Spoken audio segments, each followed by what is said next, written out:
Gisulti sa Hebreo 9:27 nag-ingon, ang tanan kinahanglan namatay ug tapos niya na hukman siya sa Dios. So man nag-ingon sa mga kapitulo bersikulo. So ni kamatay nato hukom mga igsuon.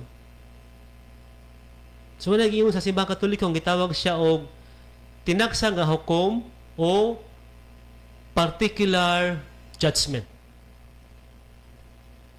Kay sa simbahang Katoliko, hindi mo nagitukod ni Kristo, nagtuota nga duha ka ang duha ka higayon ang hukom.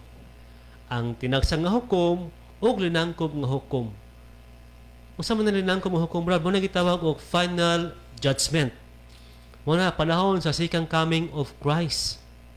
Nana siya magison sa Mateo 25 nga diya sa 30 pataas nga nag-ingon sa katapusan sa kalibutan ang mga nanga-imperno gibutang sa wala ug ang mga nangahilangit sa tuo ug ang mga nanga-imperno gipakasama og kanding ug ang mga nangahilangit gipakasama og karniro.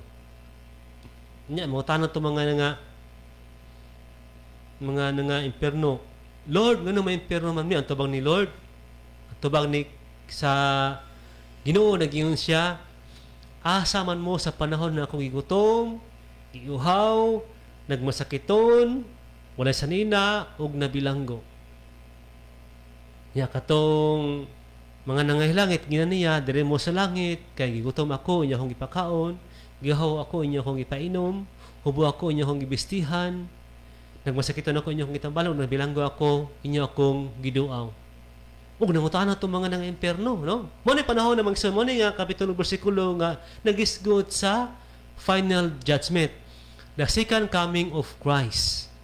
Samtang wala pa nibali si Kristo na ihukom, gitawag siya particular judgment, na? Tinagsa nga hukom, muning human sa kamatayon. So human sa kamatayon, hukom. Yung sa may gisulti sa 2 Corinto kapitulo 5, versikulo 8 kamadis nagingon, human sa kamatayon ang tasatagsa, matubang atubangan sa hukmanan ni Kristo. Hukman kita, sumala sa gibuhat sa atong lawas, mayuman o dautan.